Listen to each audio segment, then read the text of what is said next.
A gente está chegando na nossa quarta semana, terceira semana. Já perdi as contas, acho que é quarta semana. Quarta semana de atividades. A primeira semana foi atividade só no Eclass, sem a aula Zoom. Aí na segunda semana teve a aula Zoom, semana passada não teve, e agora a gente está entrando então na nossa quarta semana de atividades. Todas essas semanas até então a gente está vendo a ficha um, somente a ficha um do livro de vocês. O livro de vocês, então, ele traz as fichas de todo o primeiro semestre, pelo menos é assim que eu tenho essa organização, tá? Então são 8 fichas ao longo do semestre. A gente, em teoria, a gente vai fazer as 4 primeiras fichas nesse bimestre. Só que essas 4 primeiras fichas, elas foram distribuídas de um jeitinho um pouquinho diferente. É como se fosse uma ficha por mês, tá? Quase isso, não é bem isso. Então, a ficha número 1, que é o que a gente está fazendo, ainda é do assunto que a gente estava vendo em aula, que era sobre hidrostática, que é coisas dentro de líquidos. A ficha número 1, especificamente, fala sobre exemplos de submarinos ou navios e atividades assim envolvendo esses meios de transporte, digamos assim. A ficha número 2, a gente vai começar ela na semana que vem, tá? E aí a ficha número 2, ela está relacionada ao conteúdo que a gente começou essa semana na sala de aula. Aí tem uma turma que já começou um pouco mais, a outra um pouco menos, que é sobre termodinâmica, assim, coisas relacionadas a uma energia chamada calor. E aí, com essa energia chamada calor, a gente tem ali uma forma de verificar essa energia, que é por meio da temperatura. E aí, já que a gente tem como verificar, a gente tem um instrumento para verificar essa energia, que é o termômetro. E aí no termômetro podem aparecer numerozinhos diferentes. E aí esses numerozinhos diferentes às vezes tem a ver com a escala, a unidade de medida de medir temperatura. Tá? Então isso vai ser mais na semana que vem. Então nós ainda estamos na ficha número 1. Então numa primeira aula a gente só leu e tirou algumas dúvidas sobre o que estava escrito. Numa segunda aula eu pedi para vocês pesquisarem alguma coisa específica sobre um conteúdo, que era aquela linha de calado. E aí depois, que foi a última aula, na verdade, era a correção de um exercício, que era o exercício número 1 da página 74. Então, a gente terminou, digamos assim, a nossa última semana. Vocês tendo a oportunidade de corrigir o exercício que já tinham feito na aula anterior, ou tentado fazer na aula anterior, por meio de um vídeo que tinha ali um linkzinho para um canal do YouTube, onde um professor estava corrigindo. Alguns alunos me comentaram que acharam difícil a correção, né? A forma como o professor explicou estava muito difícil. E é assim, cara, o professor explica, na verdade, de uma maneira diferente, ele foi numa velocidade que talvez alguns não conseguiram acompanhar. Então, o exercício número 1 da página 74, se tu não fez ainda, tu tem que tentar fazer. E se tu não conseguiu fazer, ou se tu tentar agora, porventura, e não conseguir fazer, tu pode ir lá assistir aquele videozinho do YouTube ou até me perguntar durante a semana nas aulas que eu posso explicar de uma maneira melhor. Mas tem basicamente duas formas de resolver ele, né? Dentro dos conteúdos que a gente vem estudando, dos conteúdos dentro de hidrostática, existem conceitos que são muito importantes. Então é importante tu lembrar o que é força-peso. É uma força que meio que empurra a gente para baixo, né? Que tem a ver com a gravidade, com a massa do objeto. E como a gente está falando de objetos dentro da água, existe uma outra força que meio que tenta atrapalhar essa força-peso, que é a força empuxo, que é uma força que nos empurra para cima, tá? Em direção à superfície, digamos assim, daquilo que tem água. Então, a força-peso é o contrário da força do empuxo. O sentido das forças são uma ao contrário da outra, como se fosse um cabo de guerra, uma puxando para baixo, a outra puxando para cima. A intensidade dessas forças não são iguais sempre, tá? Então, quando a força empuxo, que é a que empurra para cima, é muito maior do que a força peso, os objetos ficam mais na superfície flutuando. Quando a força do empuxo é muito menor que a força peso, significa que o objeto foi lá para baixo. Então, ele está bem embaixo daquele recipiente, daquele lugar que tem líquido. Quando a força peso ela é igual à força empuxo, exatamente igual, No momento que eu coloco o objeto, ele vai ficar parado no lugar que ele está. Ele não vai nem ir para cima, nem ir para baixo. E aí o exercício meio que trabalha com isso. Tem, digamos, ali uma piscina, um lago, um pote, e aí tem uma superfície boiando nesse recipiente com líquido. No momento em que o professor coloca um bloco em cima, essa madeirinha vai descer, que vai ter uma força-peso maior, empurrando tudo para baixo. E aí o exercício quer saber qual que é a massa daquele objeto que está em cima. Então vocês podem fazer de duas maneiras. Vocês podem utilizar as fórmulas que a gente usou no quadro, né, que relaciona o empuxo com a força-peso. Então existe uma fórmula para força-peso, que é massa vezes gravidade. Existe uma fórmula para força do empuxo, que é a densidade do objeto. Eu já falo, Grisa, é a densidade do objeto vezes o volume desse objeto vezes a gravidade. Eu estou só retomando o que a gente viu até agora, só para o pessoal que entrou depois, veio o pessoal entrando. A gente ainda está na ficha número um e ainda vamos ficar na ficha número um. E agora eu estou comentando sobre o exercício número um, só comentando mesmo, tá? Então, de novo, a gente está falando de um conteúdo que o nome bonito dele é hidrostática. E esse conteúdão aí, que tem o nome de hidrostática, tem várias coisinhas dentro, vários conceitos importantes dentro. Dentre esses conceitos, a gente viu lá o que que é uma densidade, o que que é pressão, o que que é a pressão dentro de líquidos, então é pressão hidrostática. E a gente terminou esse conteúdo do módulo um do livro de física de vocês, falando sobre a força e empuxo. E o exercício da página 74, o exercício número um, fala exatamente de uma situação que a gente pode pensar com a força e empuxo. Então tem uma madeirinha boiando num recipiente com água. Nessa madeirinha que está boiando, a gente já percebe que a força do empuxo ela é maior que a força-peso, porque ela não está lá embaixo, ela está na superfície. E aí, de repente, coloca um objeto em cima dessa madeirinha e ela abaixa um pouquinho. Por quê? Porque tu tem mais um objeto em cima, então tu vai ter mais força-peso para baixo. E aí ela abaixa um pouquinho e ali diz mais ou menos a altura que ela abaixou, ou se refere à altura da madeirinha, como ela se comportou. O exercício quer saber, quer que tu descubra qual que é o volume. Eu estou olhando para o lado aqui porque eu estou com o livro, tá? Quer saber qual que é a massa desse cubo.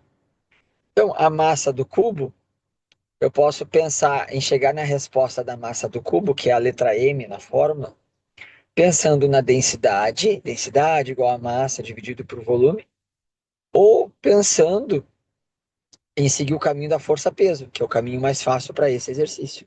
A força-peso é igual a massa vezes a gravidade. Como o objeto está na superfície, assim, eu posso comparar com a força empuxo. Eu posso tentar descobrir a força empuxo da madeirinha na situação que ela não tem o cubinho em cima. Vai ser a mesma força empuxo da madeirinha quando tem o cubinho em cima. Tá, esse é um jeito de resolver. Aí tu tem que voltar lá para o caderno de física e olhar direitinho para a forma do empuxo e para a forma da força-peso. Teve um exercício em aula que a gente fez muito parecido, lá do livro de física. Um outro jeito de tu fazer isso e aí foi uma colega de vocês, que eu acho que foi do segundo ano A, que fez, que ela fez uma regra de três, ou foi do segundo ano B, já não lembro mais. Ela fez uma regrinha de três, e ela comparou, porque é tudo proporcional. Então também tu pode fazer e chegar na resposta por meio de uma regrinha de três. Alguma dúvida, sim, por cima eu posso explicar melhor depois no quadro na sala de aula, se for o caso. Agora eu vou avançar para o assunto dessa semana. Mas antes, se alguém tiver alguma dúvida, pode falar ou escrever lá no chat. Pois bem, e aí eu vou continuando.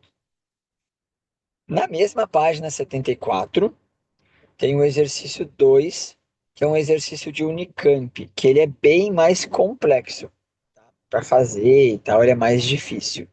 Então eu não vou pedir para vocês fazerem agora, eu vou demonstrar ele em algum outro momento para vocês, provavelmente na semana que vem. Tá? Na semana que vem nós não teremos aula no Zoom. Eu vou deixar um link disponível para vocês assistirem lá no eClass. e um videozinho meu explicando esse exercício e fazendo ele à mão com vocês. No final da página 74, mas é bem no final mesmo, tem até um desenhozinho escrito portal. Tem um link lá no portal que tu pode pesquisar esse assunto, tá? Mas se você não quiser pesquisar esse assunto lá no portal, você pode pesquisar na internet mesmo. Diz o seguinte: Arquimedes, coroa, empuxo, submarino, mergulho. Como tudo isso está relacionado com os conceitos de hidrostática? O tema é importante quando o assunto é embarcação. Então eu vou querer que vocês respondam isso para mim. Essa é a atividade dessa semana. Vou fazer a pergunta de novo. Tá lá na página 74, lá embaixo, bem no finalzinho. Arquimedes, coroa, empuxo, submarino, mergulho. Como tudo isso está relacionado com os conceitos de hidrostática? Essa é a pergunta dessa semana. Tu vai pesquisar, vai responder e vai colocar a tua resposta ali no Eclass. Tu pode escrever no Eclass, tu pode escrever no caderno e tirar uma foto, como vocês acharem melhor. Alguma dúvida, galera? Ô, senhor, Oi. não tem como te mostrar em aula? Não conta como te mostrar em aula? Ah, e até tem, mas eu posso te ajudar a postar, a colocar no portal. É porque se tu colocar no portal, fica mais fácil, porque daí fica tudo salvo lá quem entregou qual atividade. É mais fácil de depois a gente somar e fechar a notinha de vocês. E não dá confusão como deu ano passado com alguns alunos que disseram que fizeram atividade, depois eu não achei atividade, coisas nesse tipo. Entende? Tá, entendi. Obrigada. Eu prefiro, no modelo ideal, eu prefiro que tu coloque lá no portal, e aí se tu quiser me mostrar na aula, eu também olho. Mas aí faça essas duas opções. Tá, ok. Muito obrigada. De nada. Alguém mais quer falar alguma coisa? Agora é a É hora. só isso que tem pra hoje, senhor? Ou tem mais alguma coisa?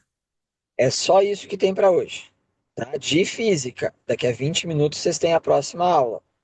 Ah, tá, beleza. Tá? De física eu comentei isso. Já lancei a próxima atividade que o Lucas perguntou. Lucas, tá lá no finalzinho da página 74. Então, lá na página 74, no finalzinho, tá isso escrito. Mas eu posso falar aqui, não tem problema nenhum. Né? Vou falar de novo, vou repetir de novo, mas eu vou ler, eu tô lendo. Diz o seguinte, lá embaixo.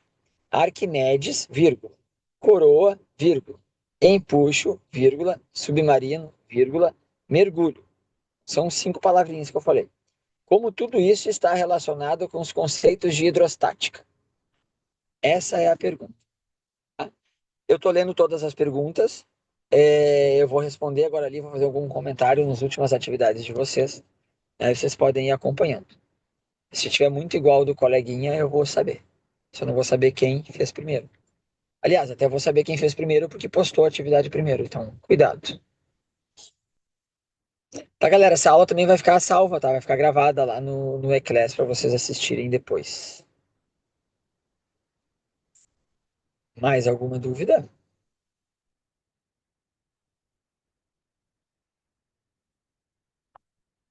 Não? Sim. Vamos lá. Quem tá aqui na aula? Tá o Eduardo, tá o Elion, a Isabela, a Grisa, o João Pedro, o Juan, o Lucas, a Maria Eduarda, a Valentina e a Yasmin. Então a aula a princípio é essa, pessoal. Eu vou ficar por aqui, tá? Se alguém tiver dúvida, perguntem, ou escrevam no chat se tiverem muita vergonha. Eu vi que entrou mais alguém, acho que agora, a Natália entrou. A Natália Naitsky, que eu aprendi a falar o nome dela. Natália, eu expliquei um pouquinho sobre o assunto da ficha número um, eu retomei um pouquinho das coisas que a gente viu no aprofundamento em física, que tem tudo a ver com as aulas de física pela manhã. Eu fiz um breve comentário sobre o exercício número um da página 74, que era a atividade para vocês fazerem nas semanas anteriores, há 2 semanas atrás. Na semana passada era para assistir o videozinho no YouTube e verificar se tu acertou o exercício ou não. tá? Eu expliquei daí a atividade para essa semana. Grisa, dá para sair, pessoal, vocês podem sair à vontade. Esse mesmo link, tá? Da próxima a atividade de aprofundamento, tá? Quem quiser ficar, pode ficar. Quem quiser sair, pode sair. Quem quiser só desligar o microfone, essas coisas, pode ficar logado até daqui a 20 minutos, quando começar a próxima aula. Tá, pessoal? Beijão para quem for saindo. E se comportem, eu vou ficar por aqui. Eu vou desligar minha câmera, mas eu vou ficar por aqui. Qualquer dúvida, me chame ou escrevam aí no chat.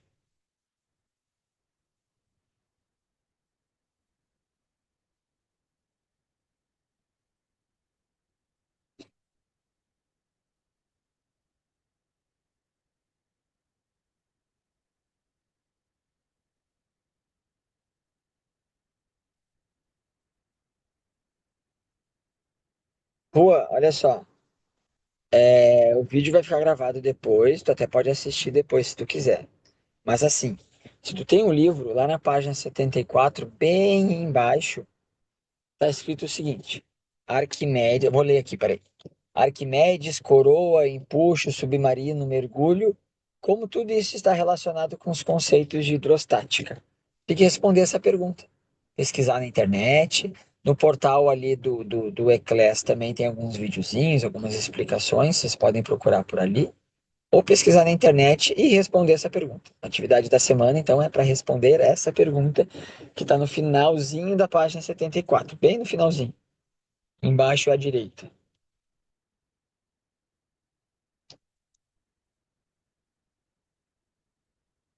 Feito, Juan. Qualquer dúvida, pergunta aí. Eu só revisei os assuntos, tá, de aprofundamento e aí eu terminei com essa atividade, tá? Até mais, pessoal.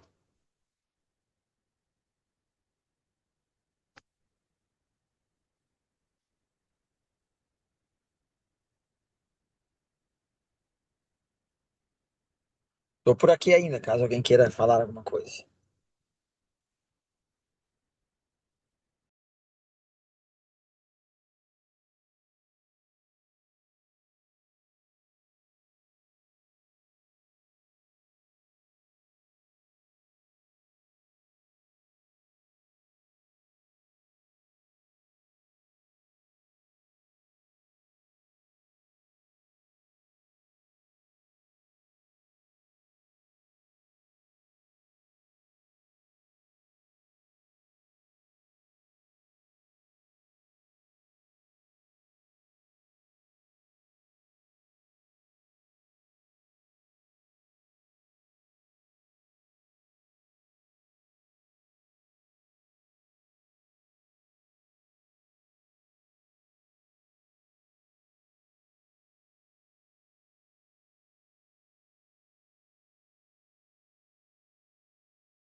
Tá falando da ficha um, então. A Isso, ficha. Ah, tá. Não, não, sim, com certeza. Show de... Yes. Software. Então, tá. Eu Software agora agora já vou passei colocar. TikTok. Isso, só tem que desligar aí o áudio, acho, Helena. É, eu vou colocar aqui o que nós vamos fazer na aula de hoje, tá? Que é a correção da ficha de número um. Ficha. E aí fica fácil. Classificando seres vivos ali, né?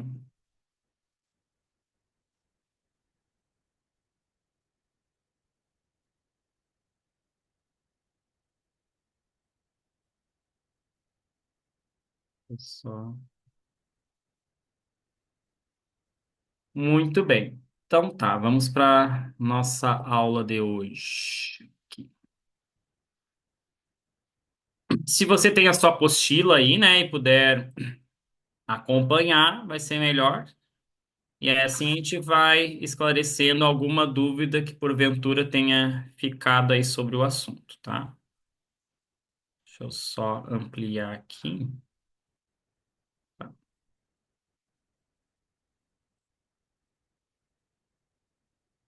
Muito bem.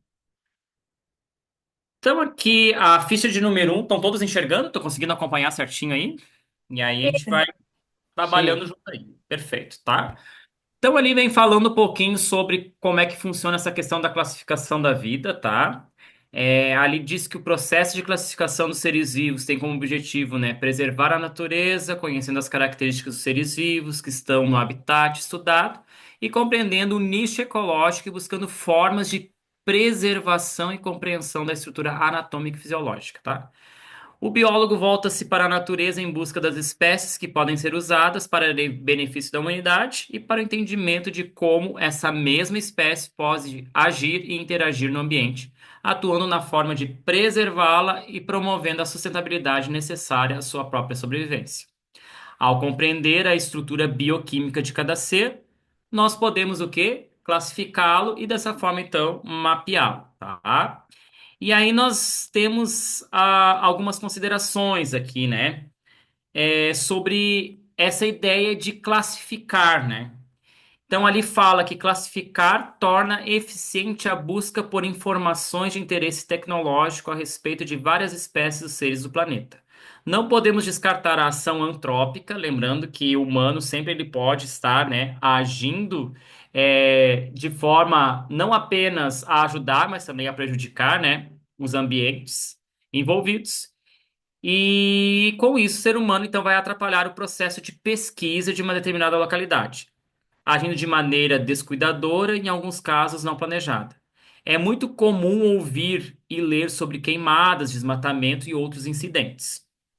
Por mais que as comunidades humanas precisem se expandir e necessitem ter suas necessidades atendidas, o melhor caminho é o preparo de profissionais e o estudo de vários grupos de espécies presentes nos locais pois essas medidas ajudam a evitar a extinção delas, diminuindo também o processo de desaparecimento de outras.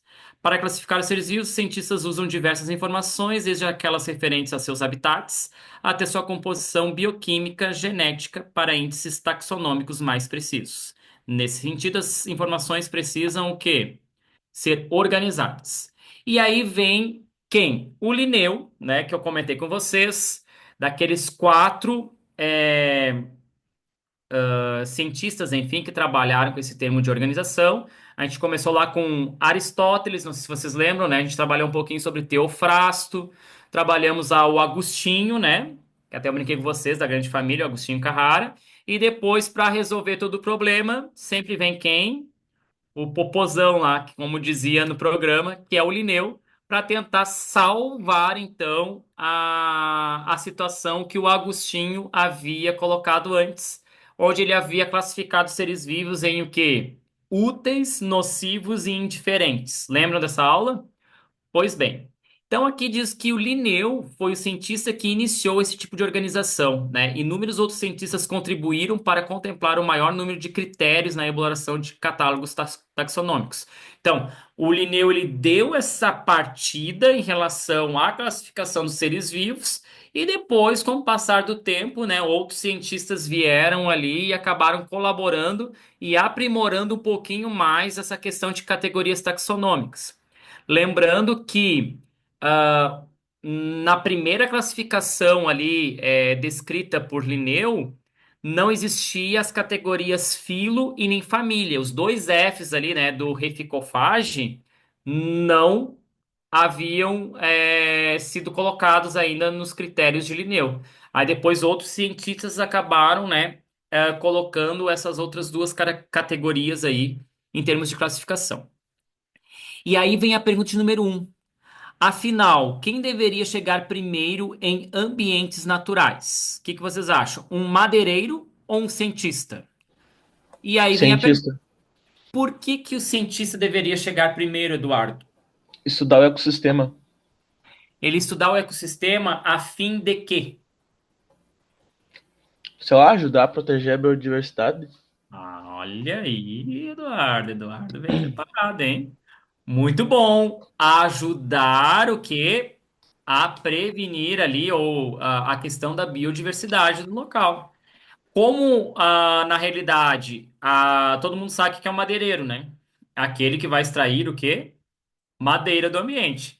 Nós temos várias espécies que são consideradas o quê? Nativas de um determinado local. Se eu for lá e começar a cortar essas árvores, o que que pode vir a acontecer? O que que vocês Extinção de espécies. extinção de espécies, que foi o que acabou acontecendo praticamente com a espécie de árvore que deu nome ao nosso país. Alguém sabe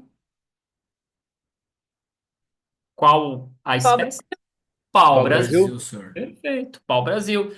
Chegaram aqui, começaram a explorar a árvore. Realmente, ela é muito interessante em termos de comercialização, porque o seu tronco ele é um tronco muito resistente à questão de pragas e tudo mais, né?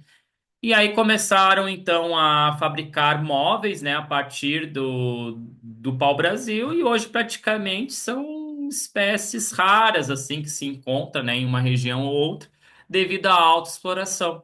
Então, por isso a importância, né, de termos o quê?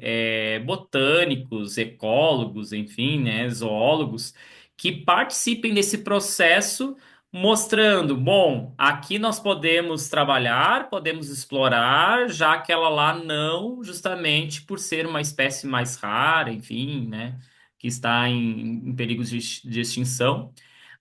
Lembrando que sempre, em termos de plantas, sempre é importante explorar as que são exóticas. O que são plantas exóticas? São aquelas que foram,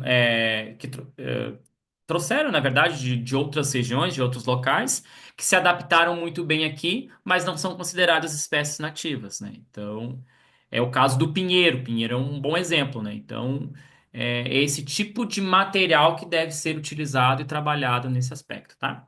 E as implicações da dualidade ciência versus exploração. Quais seriam os problemas aí? Qual seria o conflito entre essas duas áreas? O que que vocês acham? Eduardo, se quiser participar, eu vou chamando aí, hein? Juan, Elion tá muito quieto, isso não é normal do Elion. Valentina, se puderem abrir o áudio aí, ajudar a Natália, a Isabela, a Gris, a Lana. A Lana também sempre participa muito bem. Não me deixem sozinho aqui, gente. Eu sou Em uma minha, pessoa. de- em minha defesa, sir. Ah, Em minha defesa, eu tô meio com o nariz escorrendo, não consigo falar direito. não, mas eu tô te ouvindo. Pode participar, não tem problema. Eu gosto de pessoas conversando e participando aqui, Tá, tá? O que que vocês acham ali? tá bom. Sor, Pode falar. o Juan disse que tá sem microfone. Ah, tá, perfeito, não tem problema. O que que vocês acham? Quais seriam as implicações, né, desse problema relacionado entre ciência versus exploração? Teria algum conflito entre esses dois? Abra o áudio e fale, tá, pessoal? Quem tem condições. Tem, senhor, tem conflito. Qual conflito seria? Conflito é que a gente precisa se sustentar, né, usar os recursos, mas também com o devido equilíbrio, né? Daí a proporção com que isso ocorre levanta a discussão, né? Que a gente atualmente explora muito mais do que, né, Hum, devia. exploramos muito mais do que devia. Perfeito. Essa é a ideia, tá? É, se eu quero avançar com o avanço da ciência, o que que eu faço? Eu acabo também o quê? Explorando mais para descobrir novas técnicas, mas com isso eu acabo prejudicando também o meio ambiente, né? Se a gente for analisar aí também o uso de agrotóxicos, enfim, né, de certos poluentes, tudo isso se dá devido ao quê? O avanço da ciência. E com isso acaba prejudicando também o meio ambiente em relação a isso. Muito bem. Pergunta número 2. Em sua opinião, qual foi o principal fator a ser superado por Linneu em sua jornada? Explique o porquê de sua escolha. Devido ao contexto da época, o que que vocês acham que Linneu teve dificuldade para superar? quando ele propôs essa ideia de tentar classificar os seres vivos? O que que vocês responderam? Me ajudem aí, tá, pessoal? No Pra ver se... livro eu respondi, professor, no livro eu respondi que eu fiquei com dúvida, mas na ficha, porque tipo, o texto não tava falando nada disso aí, né? Não. Mas aí no online acho que eu respondi que eram os fatores para classificar, né? Porque é muito difícil, daí pode ter algumas pessoas que não concordam, com certo fator, enfim. Na época também ele era criacionista, então também poderia ter alguma Ah, coisa. É que tinha uma esse, época que todos eles eram criacionistas, né? Eu não sei mais ou menos que época ele era. isso é importante. Linneu era criacionista. A época que ele propôs já foi próximo à época do Iluminismo. Então, beleza. Então quer dizer que a ciência estava muito separada do quê? Da religião. Lembram lá, mais ou menos? A gente estava passando do contexto da Idade Média, né? E já estávamos partindo ali para a Idade Moderna. Então, essa separação entre ciência e religião realmente foi um aspecto bem duro, assim, que Linneu teve que enfrentar. Porque eles acreditavam que religião e ciência não poderiam trabalhar o quê? Juntas. Esse é um ponto bem importante mencionado, tá? E aí ele teve que superar essa grande questão aí, né? É, Mas se a gente for parar para pensar, qual foi o ponto positivo que Linneu teve ao propor o sistema de taxonomia que ele propôs? Qual foi o ponto positivo? Alguém parou para pensar nisso? Por que que será que a gente trabalha com o sistema dele até hoje? Para organizar, né? Melhor. Da E também para maneira. Ah, pode falar, desculpa, e pode também para falar. encontrar os ancestrais, né? Que daí acho que fica mais fácil. Se tu for analisar o sistema de classificação adotado anteriormente, ele era um sistema de classificação científico? Não, ele era baseado pelo conhecimento lá que o cara teve da cabeça dele, que era inútil ou útil para ele. Então, o dele foi pesquisado, foi feito com conhecimento, né? Um Então, acho que foi conhecimento. por isso que Isso. foi melhor. Até então não existia nada de científico, né? Os critérios utilizados era de acordo com aquilo que eu via, né? Não era assim? Era conforme era a forma. Tipo, lá, se fosse classificar as plantas, era de acordo com a espessura do caule. Se era um caule mais grosso, se era um caule mais fino, enfim, né? Então, era a base apenas da observação a olho nu, digamos assim, né? E então era um critério meio fraco para se dizer que era um critério científico. Então era baseado mais ou menos na forma e não exatamente naquilo que se propunha como ciência. Eu acho que um outro ponto também que favoreceu bastante o Linneu foi a questão dele colocar todos os nomes científicos que ele propôs ali em que língua? Alguém lembra?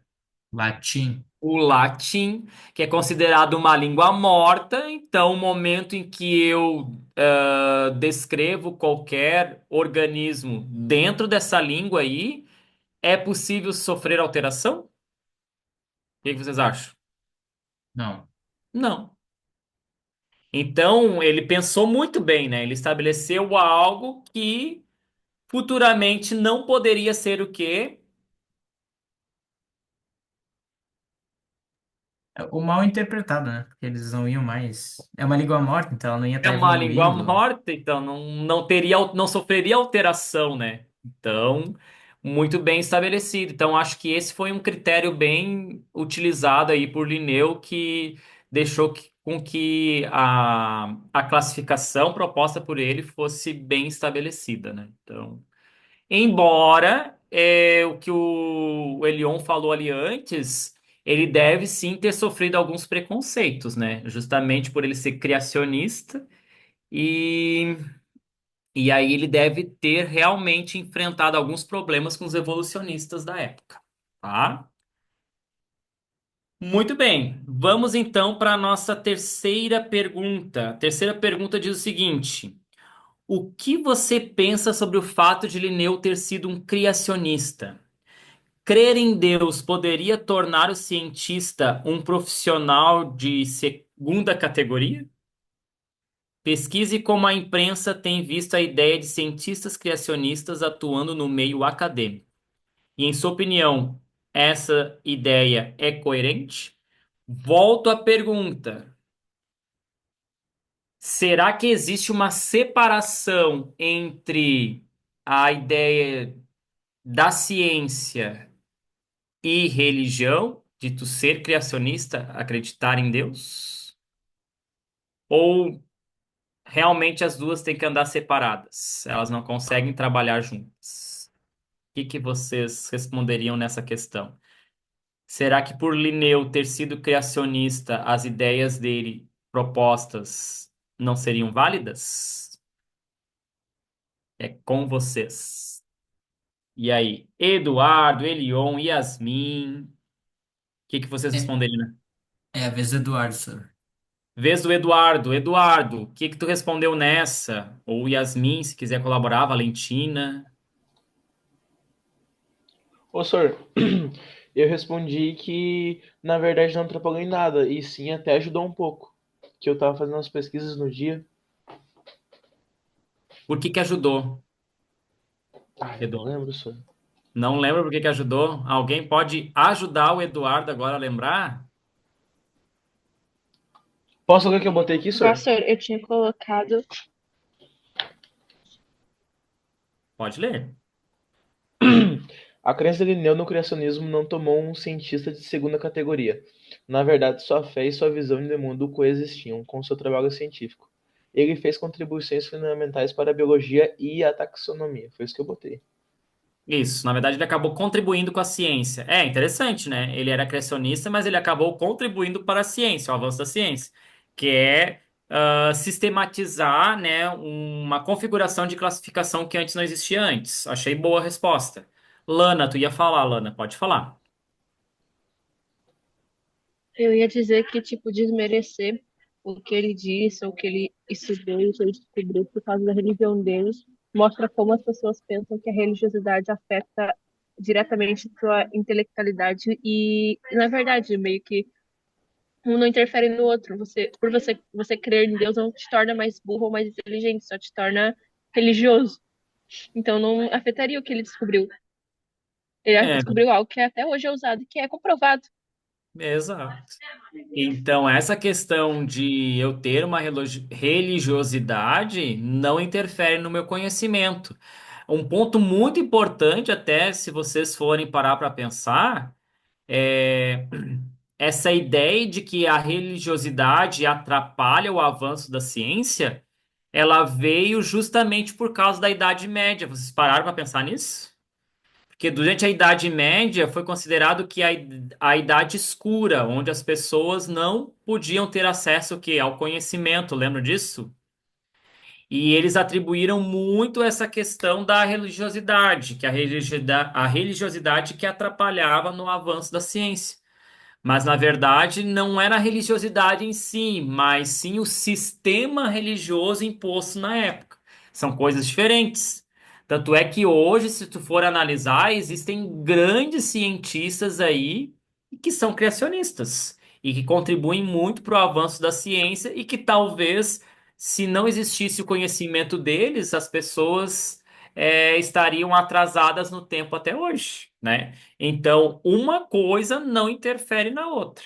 Ou seja, elas podem trabalhar juntas e às vezes pode haver um erro de concepção aí, né, de entendimento, justamente por causa da Idade Média que acabou pregando isso na época em que eles vivenciaram isso, né? Que daí houve ali o século das luzes ali com a entrada do iluminismo, né? Então parece que a religião ela foi meio que descartada de lado.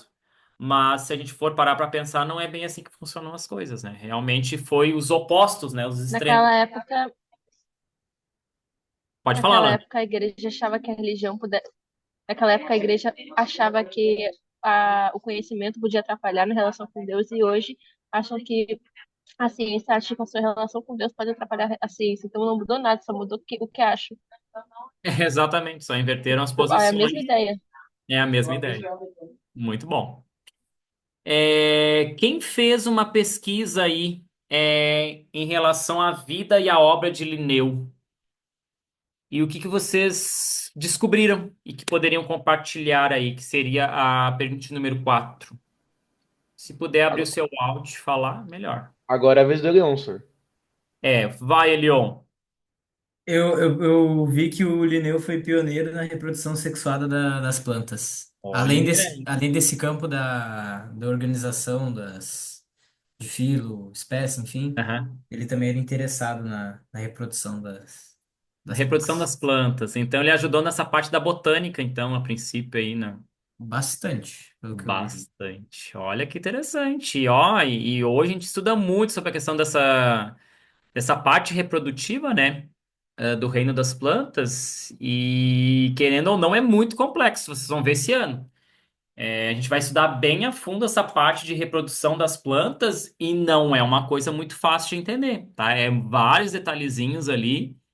E se o Linneu contribuiu para essa descoberta, com certeza o cara era muito inteligente e ele não pode ser desconsiderado, né? Justamente pela posição religiosa dele, né?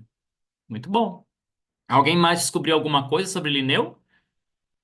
Além dele se interessar por essa parte da reprodução das plantas? Teve mais algum conhecimento que vocês gostariam de colaborar? Sim, Aquela por quando famosa se. frase que tu, Pode falar. Pode falar, Lana. perdão, aquela famosa frase que tu até disse na aula, que Deus fez, ele nem organizou. Foi ele mesmo que disse, não foi uma pessoa, uma terceira pessoa que disse sobre ele. Ele mesmo disse isso sobre ele mesmo. Ah, ele fez, mas Deus que organizou. Foi essa frase, né? Muito Não, bom. Deus fez, ele nem organizou. Ah, Deus fez e Linneu organizou. Perfeito. Muito bom. É isso aí. Eduardo, Eu ia falar que por conta dele ser fascinado desde criança nas plantas, ele recebeu um apelido de o pequeno botânico. um pequeno botânico. Muito bom. Então ele já tinha, né, já era voltado para essa parte, né, da natureza. Legal. Isso. Show de bola, gente. É sinal que vocês fizeram o trabalho. Show. Muito bom.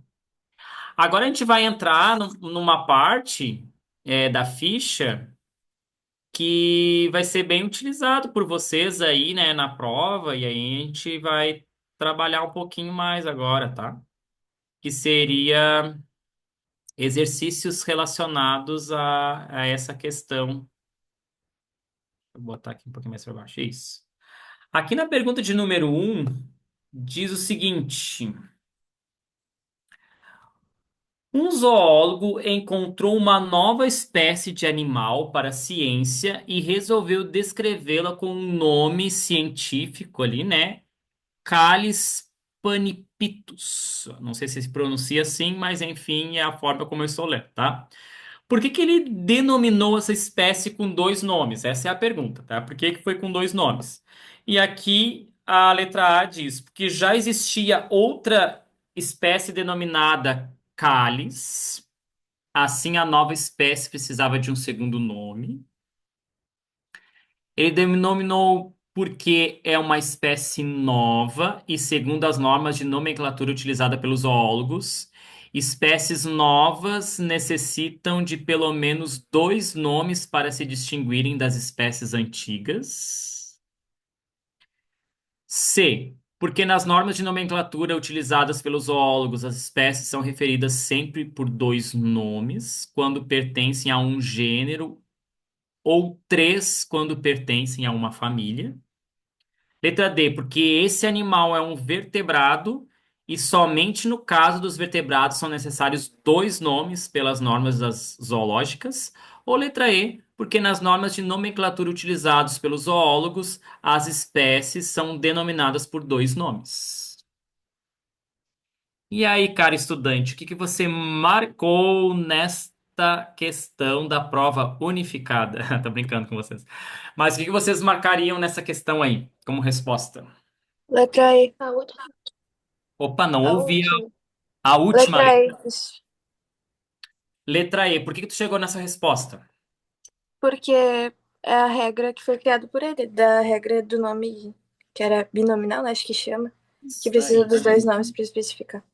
Muito bom, perfeito, tá certo, gente? Então, assim, ó, sempre isso tem que ficar gravado na mente de vocês. Sempre um nome científico, que é o nome da espécie, vai ser dois nomes, sendo que o primeiro nome se refere a quem? Ao gênero, e o segundo nome, então, se refere o quê? À espécie, ou seja, a característica daquele organismo, tá?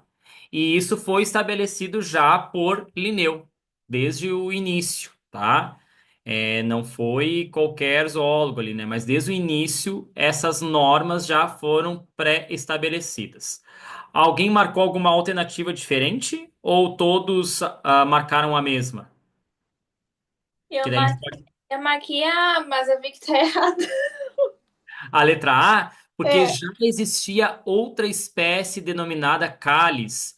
Aí, sabe por que que tá errada essa questão? A Ingrid que falou comigo agora, né? Ingrid, a Yasmin, né? É, isso. isso, né?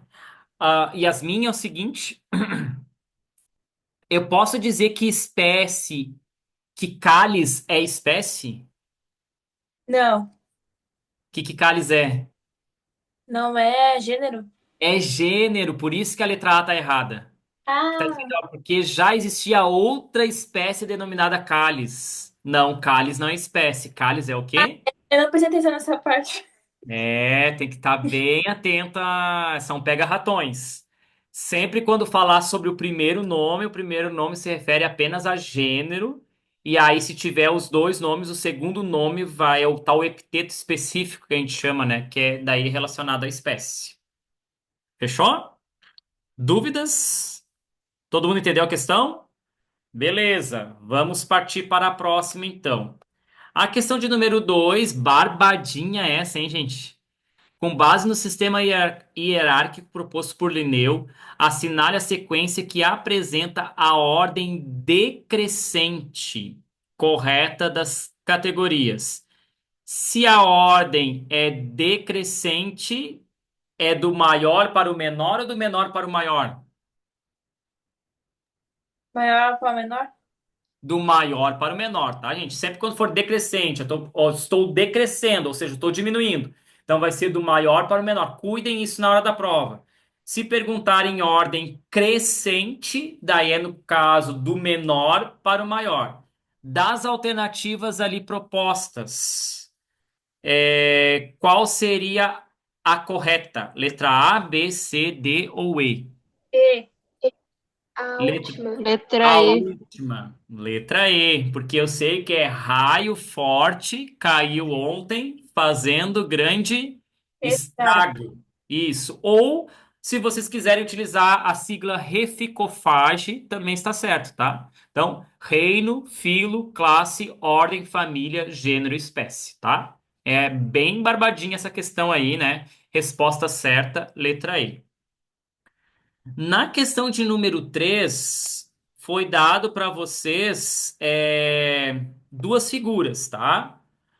Uma figura identificando o quê? O nome da espécie, estão vendo ali, ó, rana ibérica, e o autor e a data, né, e que foi descoberta essa espécie.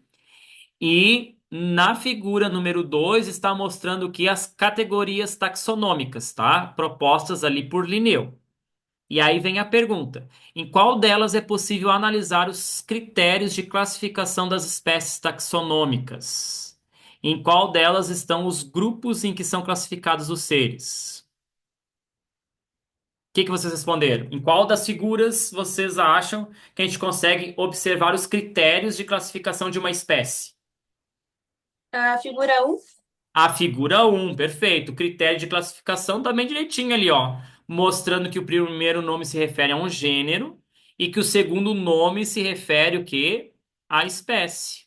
O autor e a data que foi descoberta. Então, ali está mostrando bem direitinho o critério da espécie. E no caso, qual delas está o grupo em que são classificados os seres? 2. A figura de número 2 está mostrando exatamente as categorias o quê? Taxonômicas propostas por Linneu. Alguém ficou com alguma dúvida na questão de número 3? Simples, né? Bem fácil de entender. E agora a última questão para nós encerrarmos. A questão de número 4. O lobo-guará e a onça-parda são dois exemplares da nossa fauna e são ameaçados de extinção. O diagrama a seguir mostra as principais categorias taxonômicas a que pertencem esses animais. A análise do diagrama permite dizer que os dois animais estão próximos na mesma categoria até que grupo, gente? Ordem. Até ordem. Por que que eu sei que é até ordem? Porque eu fui lendo de trás pra frente, que foi mais fácil. A Uhum. última tá a espécie, daí Isso. depois, antes é o gênero, daí Isso. depois antes é a família, e depois a ordem. Daí a ordem, como os dois são carnívoros, e depois um é canídeo e outro é felídeo, só os dois só. Como é que é? Diferem. Isso, eles diferem e são iguais na ordem só.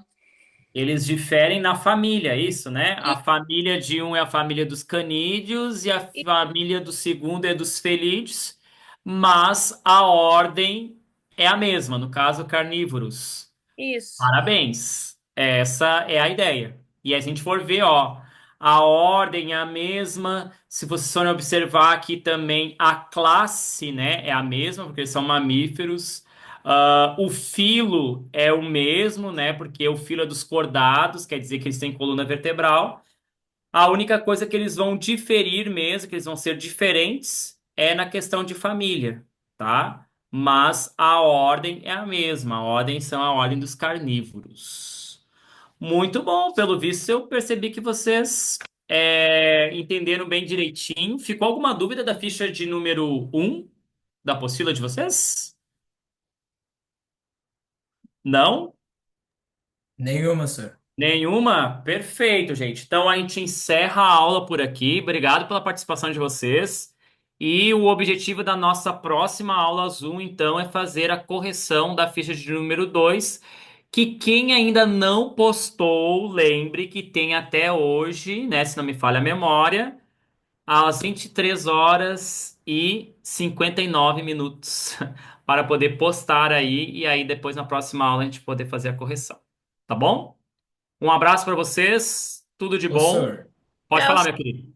Pode Ô, falar. senhora, o trabalho de sexta-feira vai ser em dupla da ficha impressa, da folha impressa? Isso, trabalho em dupla com consulta à sua apostila e ao seu caderno também. Ê! Que Professor, professor, até hein? o... Isso Que aí. professor maravilhoso esse, A hein? gente foi até o Ô, módulo coisa 2, né, boa. senhor?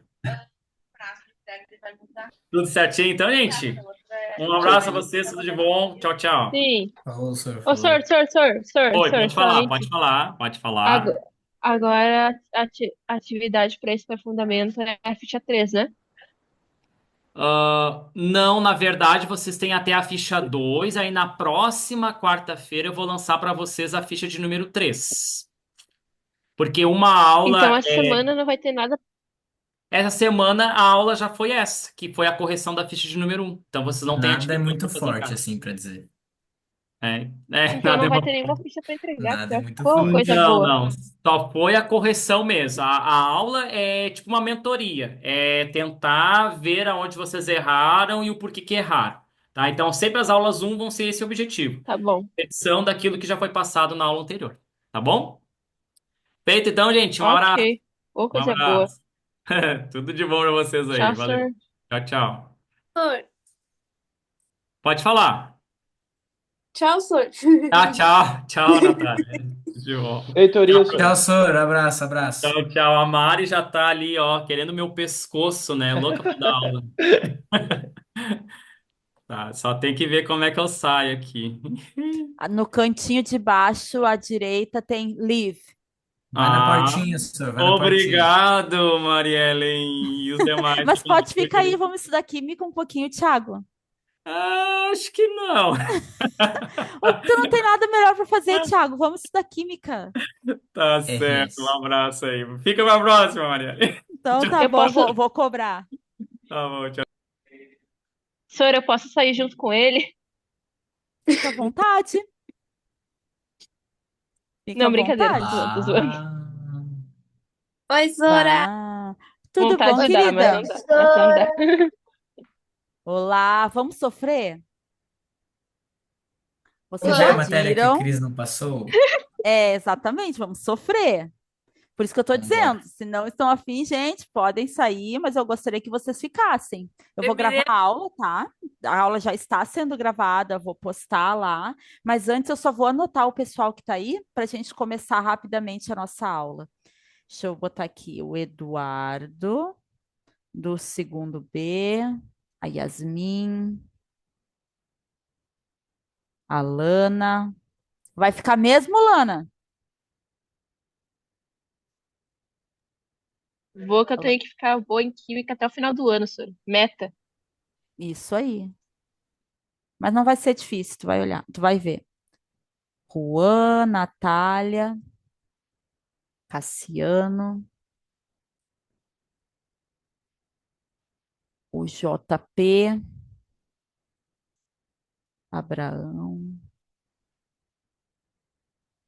Só esses, Alano, Cassiano, a Natália, o Juan, o JP, o Elion,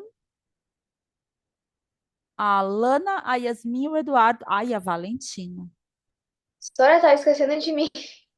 Não, pior é que eu vi o teu nome, mas cada vez que eu mudava os nomes, o teu nome sumia. Eu falei, ué, será que ela Ah, saiu? não, tá aqui. É, não, tranquila, então, já dei presença para ti também. Tá? Então, por enquanto, são esses: o Eduardo, do segundo B, a Yasmin Nunes, Alana, Elion, Juan, Natália, Cassiano, JP Abraão e Valentina. Tranquilo? Vamos lá, então. Vamos sofrer um pouquinho, gente.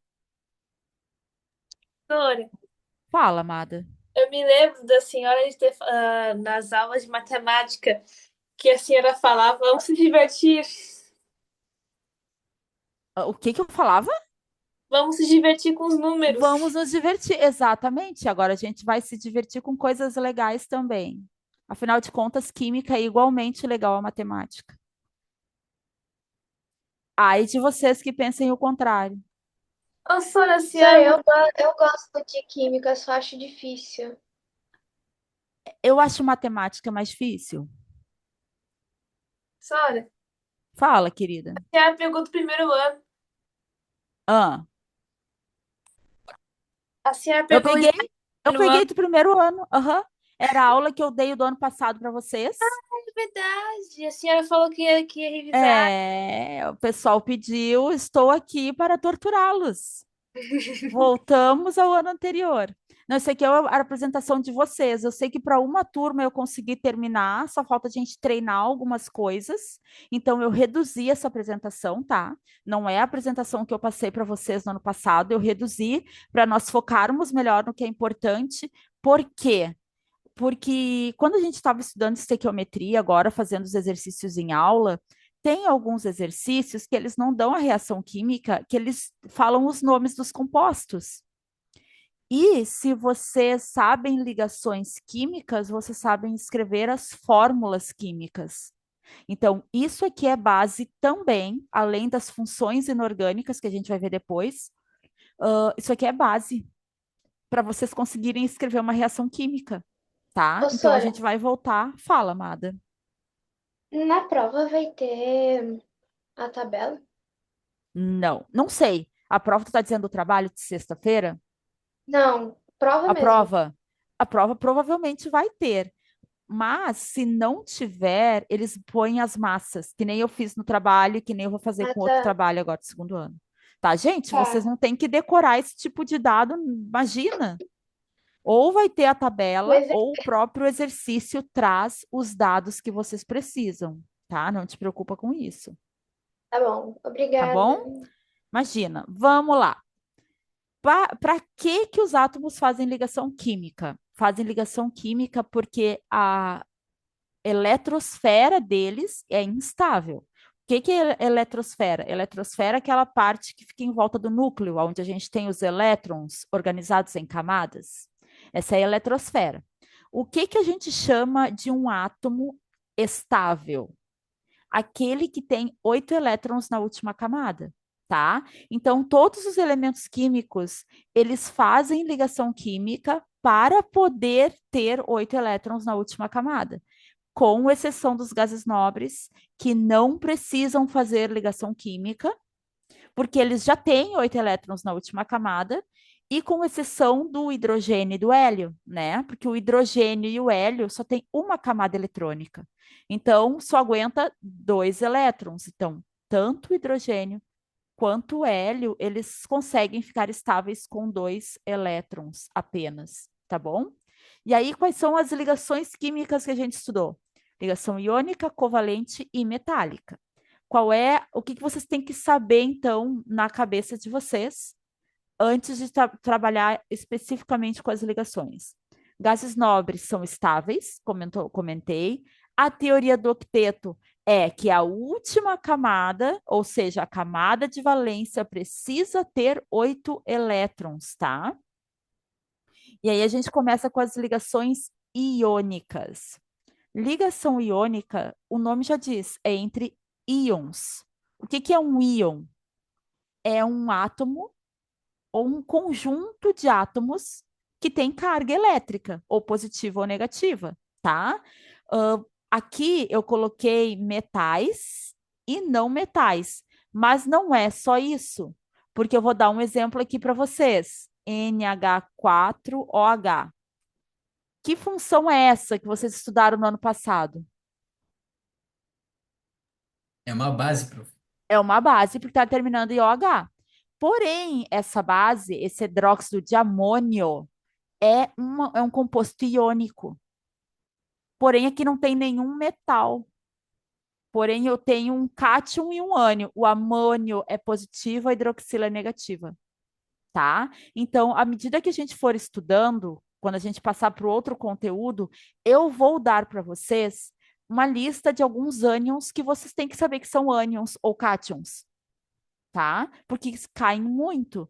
Então, a maioria das ligações iônicas se dá por um elemento que é um metal e um elemento que é um ametal, mas não necessariamente. Se vocês identificarem ânions na reação que não tenham metal, também será um composto iônico, tá? Mas como a maioria é entre metal e ametal, a gente tem que o metal sempre vai perder elétrons e o ametal vai ganhar, tá? Então, o metal é o cátion, o ametal é o ânion, ok? E aí, o que acontece? A gente fala que essas ligações ocorrem transferência de elétron, né? Ou seja, um átomo ou um grupo de átomos perde elétron e outro ganha. Mas por que ocorre essa transferência? Devido à diferença de eletronegatividade. Eletronegatividade é a capacidade de atrair elétrons, né, numa ligação química. Então, quando eu tenho átomos ligados, se um é muito eletronegativo e o outro é pouco eletronegativo, o muito eletronegativo arranca o elétron do outro. E aí essa transferência se dá, na verdade, porque um arranca o elétron do outro. O ametal arranca o elétron do metal. E aí, como que esses átomos se ligam? Porque como eu gerei uma parte positiva e uma parte negativa, agora eles se atraem, tá? Então, uma ligação iônica é uma ligação de força eletrostática, ou seja, é uma ligação que se dá devido à diferença de cargas, tá? E a ligação iônica é uma ligação forte. Aqui eu coloquei só 4 exemplos bem simples, onde a gente vê primeiro o potássio, em que ele é da família 1. Se ele é da família 1 e ele tem número atômico 19, quer dizer que ele tem 19 elétrons também e um elétron na última camada. Então é muito mais fácil ele perder aquele elétron ali, ó, e ficar com 8 elétrons da camada anterior. O bromo, família 17, então ele vai ter 7 elétrons na última camada. É muito mais fácil ele receber um elétron e ficar com 8 do que perder 7. Até porque Se ele perde 7, olha a camada anterior, quantos elétrons tem? 1, 2, 3, 4, 5, 6, 7, 8, 9, 10, 11, 12, 13, 14, 15, 16, 17, 18. Já não ia estar estável também. Magnésio, família 2, tem 2 elétrons na última camada. É mais fácil perder esses 2 elétrons que ganhar 6, tá? E o flúor, de novo, família 17, está faltando um elétron. É mais fácil ele ganhar esse um elétron aqui, ó, do que ele perder 7, tá bom? Então vamos lá, rapidamente. Percebam que eu tenho sódio com um elétron aqui e o cloro com 7 elétrons na última camada. Tá faltando um aqui. Então é muito mais fácil, ó, esse elétron parar ali. Aí eu tenho tanto sódio feliz quanto o cloro feliz, tá? E aí olha só, o elétron parou no cloro. Então eu tenho agora um cátion e um ânion. Devido a isso, eles se atraem, tá? Então, essa ligação, devido à diferença de cargas, é extremamente forte, tá? Eletrovalência, muito importante. Por quê? Porque vocês precisam saber isso para conseguir escrever as fórmulas, tá? Para saber como é que se dá as ligações entre as metal e não metal. O que que seria a eletrovalência? Eletrovalência é a carga que um átomo assume quando ele faz ligação iônica. Ou seja, eu vou ter alguém que vai ficar positivo e alguém que vai ficar negativo. Essas cargas assumidas pelo cátion e pelo ânion, que a gente chama de eletrosfera. E aí, vamos direto para a tabela periódica, que é mais fácil. Se a gente olha a tabela aqui, eu coloquei os átomos representativos. O que seriam os elementos representativos? Aqueles que não são de transição. Então, os elementos representativos são os das colunas mais altas, tá? Família 1, 2, 13, 14, 15, 16, 17, 18.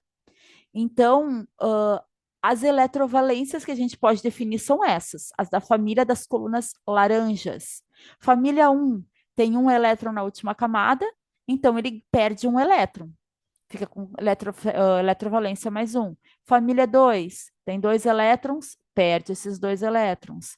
Família 13, que é a mesma coisa que 3A, tá?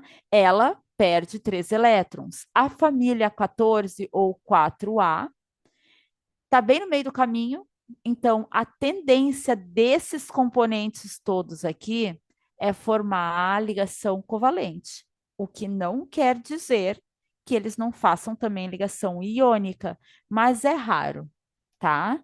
Família 15 ou 5A, ele vai ganhar 3 elétrons para poder ficar com 8, então eletrovalência menos 3.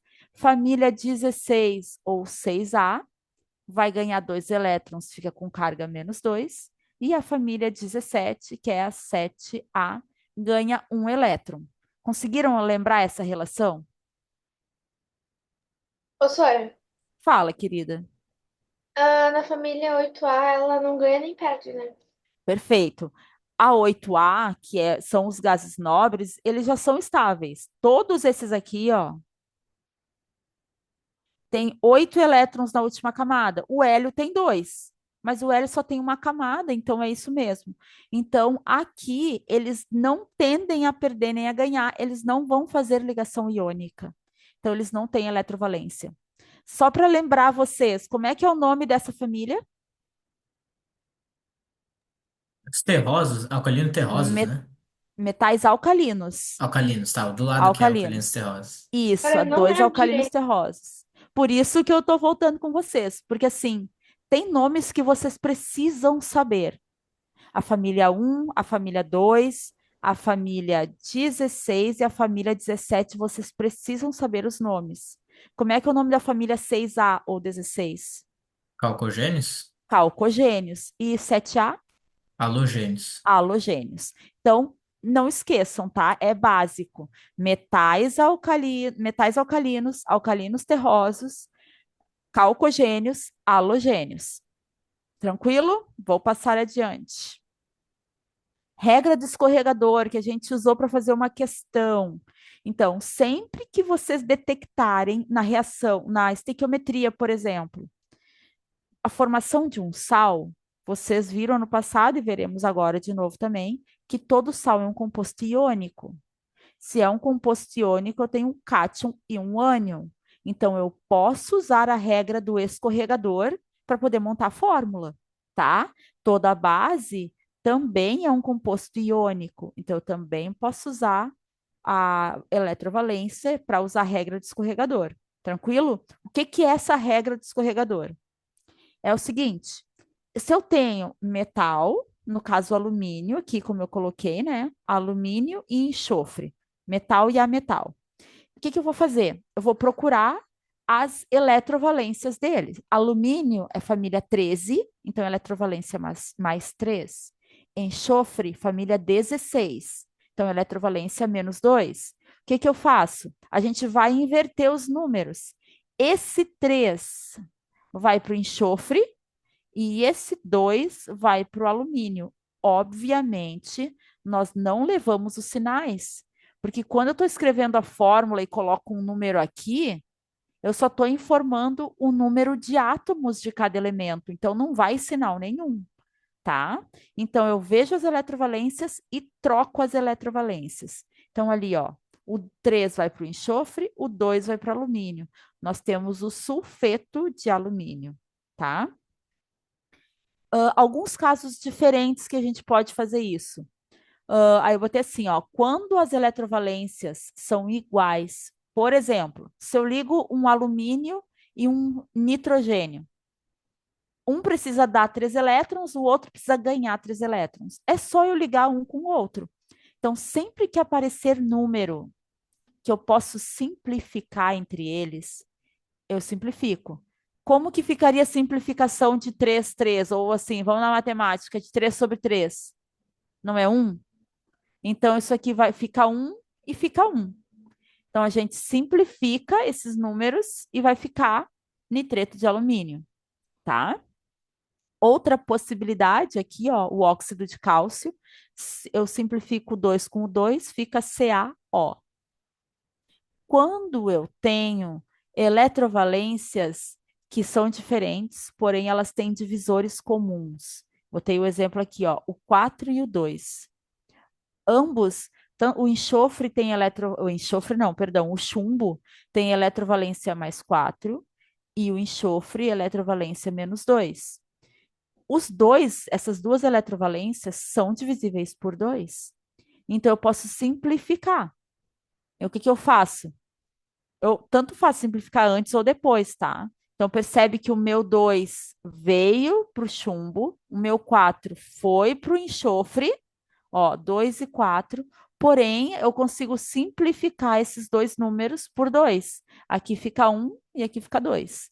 Então, eu tenho chumbo 1, enxofre 2, tá?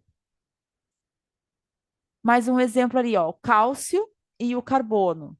Eu tenho o 4 e o 2 que vão ser simplificados para 1 e 2. Então, eu vou ter 2 no cálcio e 1 para o carbono.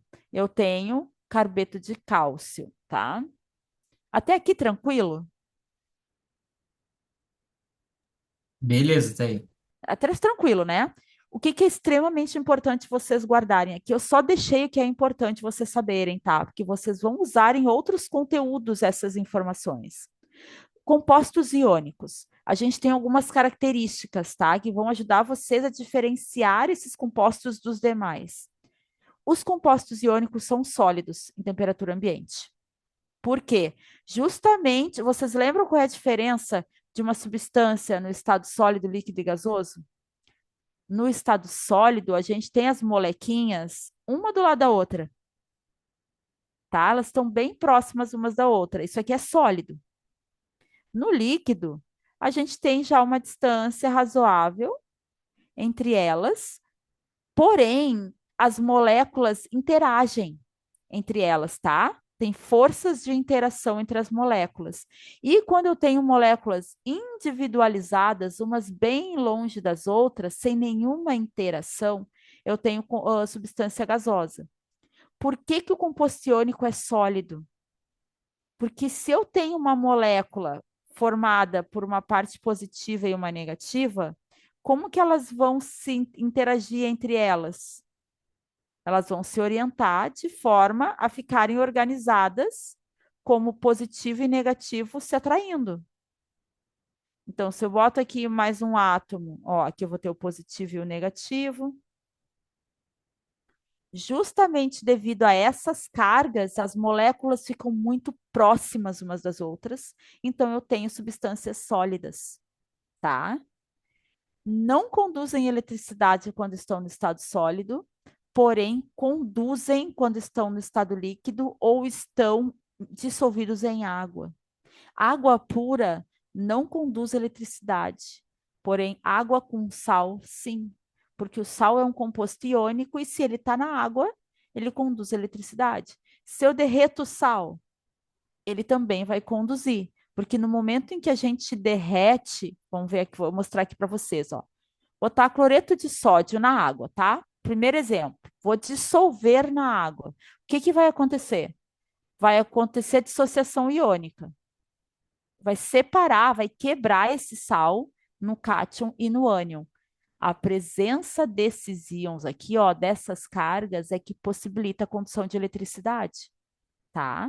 Por isso que todo composto iônico, quando eu coloco na água, conduz eletricidade, porque ele quebra, ele separa os íons, tá? E essas cargas produzem não, permitem a condução de eletricidade. E se eu pego o mesmo sal e eu só aqueço ele, tá? Aqueço até ele derreter, ou seja, a mais de 800 graus Celsius, eu vou ter a mesma coisa. Os íons também vão se separar. E é por isso que eu tenho condução de eletricidade. Então, compostos iônicos puros não conduzem. Porém, quando eles estão derretidos ou estão na água, eles conduzem eletricidade. Tem elevadas temperaturas de fusão e ebulição, com certeza. Vocês lembram alguma coisa de interações moleculares ou não? Que foi a Cris que deu. Vocês lembram alguma coisa? Ligações de London, ligação de hidrogênio, de polo. Quase Nada. nada. Nada? Tá. Então eu vou fazer assim, ó. Eu não vou explicar isso aqui. Eu só vou dar essa informação e vou explicar isso depois, quando a gente trabalhar as interações moleculares, que é muito mais fácil, tá? Mas assim, de maneira bem simples. Temperaturas de fusão e ebulição são altas por quê? Vocês concordam que material sólido, as molequinhas estão grudadinhas umas nas outras. Para eu derreter, deixar esse sólido líquido, ou mais ainda, passar para o estado gasoso, eu preciso separar essas moléculas e separando aos poucos. E vocês concordam que, devido a essas cargas, a interação é forte? Existe muita atração entre as cargas opostas? Devido a isso, é difícil de eu separar essas moléculas. Então, eu preciso aumentar ainda mais a temperatura para eu conseguir derreter o material e ainda mais ainda para eu conseguir ferver, tá? Por isso, deixa eu só ver a hora para eu não. A gente tem mais 25 minutos. Outra coisa, formam retículos cristalinos. O que que é um retículo cristalino? Eu botei aqui, ó, estrutura interna organizada. Claro que o meu desenho não está organizado aqui, né? Esse aqui. Mas, se vocês olharem, tem uma organização. Que organização é essa? A orientação das cargas. Então, tudo que tem estrutura cristalina, a gente consegue prever como que elas vão se organizar, entendeu? Se eu tenho um pedaço da matéria ali, eu sei que o outro pedaço que vai se grudar vai ser igual àquele ali. Por quê? Porque eu tenho íons organizados devido às cargas, tá? E eles são solúveis em água. Claro que eu tenho substâncias que são muito solúveis e eu tenho substâncias que são pouco solúveis, mas a maioria é solúvel, tá? Veremos com mais detalhes isso em outro conteúdo. Ligações covalentes. Estou indo muito rápido, gente. Que eu tô falando aqui, vocês podem estar tontos. Mas Não, tá vamos lá beleza. então. Ligações covalentes é quando tem compartilhamento de elétron, tá? Então agora não tem alguém arrancando o elétron do outro. O que que acontece aqui? Se eu tenho átomos que ambos precisam de elétrons, como que os dois vão ficar satisfeitos? Se os dois compartilharem, né? Então, como é que se dá uma ligação covalente? Qualquer combinação que não tenha metal. Então, eu tenho hidrogênio com hidrogênio, eu tenho hidrogênio com ametal, eu tenho hidrogênio com semimetal, eu tenho ametal com ametal, eu tenho ametal com semimetal. Resumindo, qualquer combinação que não tenha metal é uma ligação covalente, tá? Eles compartilham elétrons, consequentemente não tem íon, não tem um cátion e um ânion. E é uma ligação que é mais fraca que o composto iônico, tá? Por quê? Porque não existe justamente essas cargas que fazem com que os cátions e ânions fiquem mais próximos um do outro. É uma ligação forte, porém não tão forte quanto a iônica. Entre não metais, eu botei assim para vocês no ano passado. Ó, eu tenho dois hidrogênios, tá? Cada hidrogênio tem um elétron. Então, coloquei aqui, ó. Esse hidrogênio tem esse elétron na última camada, o outro hidrogênio tem o outro elétron. Cada hidrogênio fica estável com dois elétrons, então é só eles se ligarem. Então, eu tenho dois hidrogênios, cada um com dois elétrons. Tranquilo? Essa aqui é a fórmula de Lewis, que apresenta os elétrons na última camada. Eu tenho também a representação dessa ligação como um traço. Cada traço é um par de elétrons compartilhado, tá? Isso aqui é uma ligação simples, ou seja, eu tenho apenas um par de elétron que está sendo compartilhado pelos hidrogênios. Oxigênio. Oxigênio é um calcogênio, então ele precisa de dois elétrons. Então, ó, coloquei os oxigênios com 6 elétrons em volta, né, que é a camada de valência. E se eu faço uma ligação dupla, veremos essas ligações sigma e pi melhor no terceiro ano, tá? Eu me lembro que eu comentei em sala de aula, mas eu acho que até o Elion depois veio falar comigo, conversar sobre isso aqui, né, Elion? Não sei se tu lembras. Foi há muito tempo atrás, eu acho. Eu nem me É, lembro porque eu acho que, mais. se eu não me engano, foi tu e foi o Thierry que vieram falar comigo, perguntar mais sobre ligação sigma e pi, sobre fusão de orbitais, Ah, é verdade. Tá. né? Porque Tá, essa agora eu ligação lembrei. sigma, mas isso a gente vai ver no terceiro ano. A ligação sigma fusiona os orbitais. A pi não fusiona. Por isso que eu botei ligação sigma e ligação pi, mas não interessa. Eu tenho aqui dois pares de elétrons sendo compartilhados. Então, eu tenho aqui dois risquinhos, tá? Cada risco, Professora, fala, amado. e essa ligação sigma e pi, esses conceitos, tipo, eles costumam cair no vestibular, assim, ou é só uma matéria que eu... Caem. Ah, Caem tá. em química orgânica. Por isso que é no terceiro ano que a gente vai ver melhor, Ah, tá. Tá bom. tá? Mas cai sim. A gente fala de hibridização do carbono. Mas vamos continuar então. Aqui eu tenho uma ligação dupla, ok?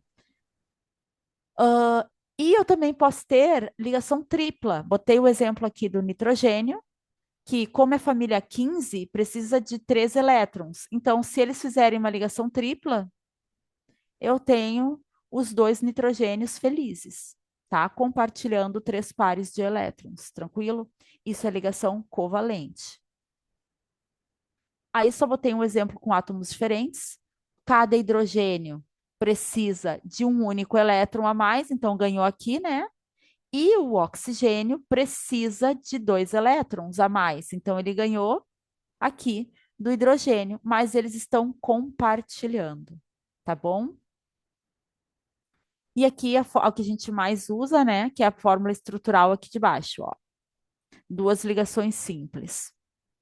O que que vocês têm que guardar daqui? Alguns termos. Monovalente, bivalente, trivalente, tetravalente. Isso aí cabe tanto para esse conteúdo de ligação covalente, como para cátions e ânions. Por exemplo, aqui, o que é um átomo monovalente? É aquele que só faz uma ligação. Ou seja, o hidrogênio é monovalente, porque ele só precisa de um elétron, ele só faz uma ligação. Os halogênios são monovalentes, porque eles só precisam de um elétron, eles também só fazem uma ligação. Então, aqui, ó, esses aqui são os halogênios, e aqui eu tenho o hidrogênio, tá? Porém, vou dar um exemplo de um cátion monovalente. Vou botar aqui potássio mais. Por que monovalente? Porque ele tem carga mais um. Vou botar o exemplo de um ânion monovalente, cloro menos um. Ou seja, aqui perdeu um elétron, aqui ganhou um elétron, tá? Então, esse termo monovalente, bivalente, vale tanto para as ligações covalentes, como para falar de cátions e ânions, tá? O que é um átomo bivalente? Faz duas ligações. Trivalentes, três ligações. E tetravalente, quatro ligações. Tranquilo? Como que eu vou saber? Pela família. Que daí a gente consegue ver quantos elétrons tem na última camada, quantos elétrons faltam, tá? Ó, aí é que eu coloquei família 6, faltam 2 elétrons, família 5, faltam 3, família 3, perde 3. E a família 4 é a família que está no meio do caminho ali. Então, ele tem 4 elétrons e faz 4 ligações. Característica dos compostos moleculares. Enquanto os iônicos eram sólidos, os moleculares, que são os compostos de ligação covalente, eles podem ser tanto sólido, líquido ou gasoso. Vai variar, tá? Vai dar de tudo. Aí eu botei exemplos ali. O açúcar é um composto sólido, a água é um composto líquido e o oxigênio é um composto gasoso. Todos eles compostos covalentes, tá? Compostos moleculares. Quando eu falo de temperatura de fusão e temperatura de ebulição, eu posso dizer que são baixas, mas somente se eu comparo com outras, tá? Por quê? Eu tenho compostos covalentes que têm temperaturas de fusão e ebulição alta. Eu tenho. Mas se eu comparo com os compostos iônicos, as temperaturas são baixas mesmo assim. Então, eu tenho para compostos covalentes temperaturas de fusão e ebulição comparativamente ou relativamente baixas, tá? Isso porque eu tenho que comparar com outros. E podem ou não conduzir eletricidade. Veremos isso com mais detalhes quando trabalharmos as funções orgânicas, tá? Mas eu sei que o açúcar não conduz eletricidade na água e o ácido clorídrico na água conduz. Veremos o porquê depois. Só para lembrá-los uma coisa, a gente fala que todos os elementos químicos fazem ligação seguindo a regra do octeto, né? Mas a gente tem alguns exemplos que não seguem a regra do octeto. E aí eu coloquei alguns exemplos aqui para vocês perceberem, porque às vezes eles aparecem, tá? O hidrogênio e o hélio, eu já falei que não seguem a regra do octeto, porque ambos só têm uma camada, né? Então só aguenta 2 elétrons, não tem como colocar mais. Enxofre, o enxofre, ele pode fazer 2 ligações, né? Porque se ele tem 6 elétrons na última camada, ele precisa fazer 2 ligações. Porém, ele também é encontrado fazendo 6. Então, olha só o que eu fiz. Eu peguei o enxofre, eu coloquei os elétrons da última camada dele, que são 6, e aí quando que ele não segue a regra do octeto? Quando todos os elétrons da camada de valência estão fazendo ligação. Tá? Então, eu tenho ali, ó, a substância que tem o enxofre e o flúor, tá? Fluoreto de enxofre. Tranquilo? Mais uma, olha só. O fósforo é família 15. Família 15 tem 5 elétrons, precisa de 3. Então, se ele precisa de 3, ele pode fazer 3 ligações. Porém, ele também pode ser encontrado fazendo 5 ligações. Ou seja, todos os elétrons da última camada dele fazem ligação. E aí ele não segue a regra do octeto, tá? Porque se a gente pensa, agora esse fósforo vai ter quantos elétrons na camada de valência? 1, 2, 3, 4, 5, mais 6, 7, 8, 9, 10. Ok? Então, não está seguindo a regra do octeto. Outro exemplo aqui, ó, xenônio. O xenônio é um gás nobre. E a gente diz que gás nobre não faz ligação, mas faz sim. Claro que é raro nós encontrarmos, mas nós já encontramos gases nobres fazendo ligação química. O exemplo que eu trouxe aqui para vocês é do xenônio, que tem 8 elétrons na última camada, ó, tem as 8 bolinhas ali, e esses 8 elétrons farão ligação química, tá? Então, quando que eu sei que um átomo pode fazer ligação com anomalia? Quando todos os elétrons da camada de valência estiverem fazendo ligação, tá? Não é porque eu preciso de 3 ou que eu tenho 5, que se eu usar apenas 4 elétrons, que eu vou fazer vai ter anomalia. Não. Ou eu sigo a regra do octeto, ou eu uso todos os elétrons da minha última camada. Aí eu não sigo a regra do octeto, porém eu fico estável, tá? E por último, ligação metálica. Extremamente importante, porque isso dá um monte de característica dos metais. Primeira coisa, ligação metálica, o nome já está dizendo, é entre metais, tá? Segunda coisa, a gente sabe que os metais tendem a doar elétrons, eles são eletropositivos, tá? Então, como que eles vão se ligar? Primeiro lugar, lembra que uma ligação iônica, a gente tem um querendo dar e o outro querendo receber. Então, um dá para o outro. Na ligação covalente, a gente quer os dois átomos querendo elétron. Então, eles compartilham. Mas e nos metais, que todo mundo quer jogar fora e ninguém quer? O que acontece? Eles realmente jogam fora os elétrons, porém, pensa o seguinte: essas bolinhas vermelhas aqui que eu coloquei são os átomos de metal, tá? Se eles perdem elétrons, se eles jogam fora os elétrons da última camada deles, agora eles viraram cátions. Então, eu tenho várias bolinhas aqui, vários átomos com carga positiva, porque eles expulsaram os elétrons da última camada. Só que agora eles estão positivos e os elétrons são negativos. Então, o que acontece? Os elétrons acabam sendo atraídos pelos próprios átomos e ficam em volta. Por que o elétron não entra de novo, não volta para a eletrosfera? Porque a partir do momento que o metal jogou fora o elétron, ele ficou estável. Se ele ficou estável, vai ser muito difícil alguém fazer ele ganhar elétron, tá? Então, os elétrons ficam ali em volta, tipo uma cola. Essa disposição, essa organização, essa estrutura de ligação, a gente chama de mar de elétrons, tá? É uma teoria. Nós acreditamos que aconteça dessa forma, ok? Então, o mar de elétrons é a teoria que explica a ligação química. Quais são as características da estrutura de um metal? Olha o seguinte, vocês concordam aqui que eu tenho átomos de metal que estão aqui, viraram cátions, e eles só estão juntos porque eu tenho elétrons grudando um no outro. Mas vocês concordam que isso não é uma ligação química? Não tem uma ligação de doação, não tem uma ligação de compartilhamento de elétrons. A gente tem os elétrons em volta, mantendo esses cátions, esses metais unidos, porque cargas opostas se atraem. Então aqui vem, ó, os metais não formam moléculas.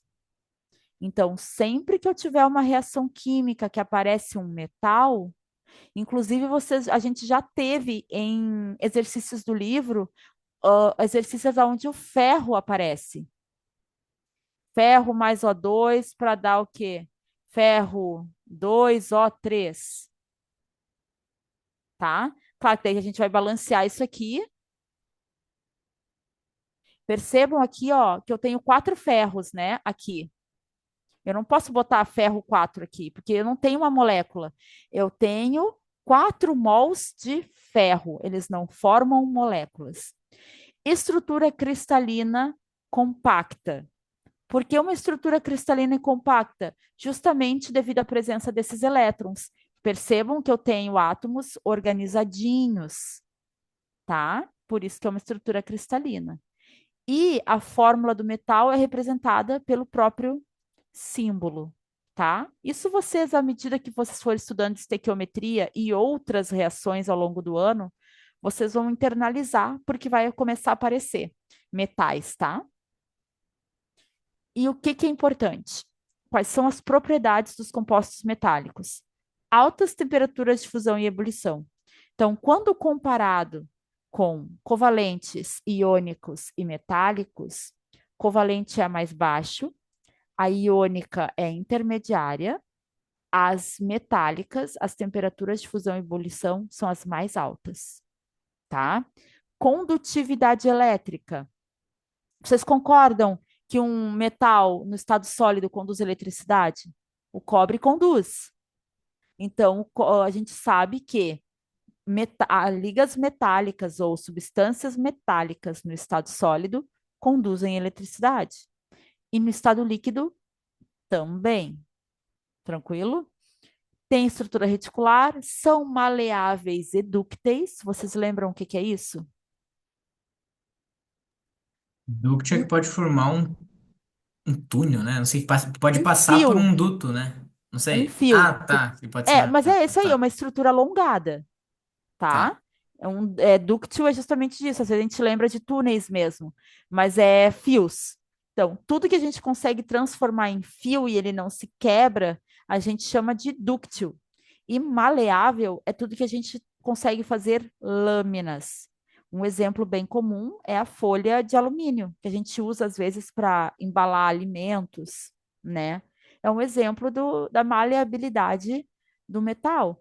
Isso a gente chama também de tenacidade, tá? Isso caiu na URGS há uns 4 anos atrás, eu acho, falando sobre tenacidade dos metais.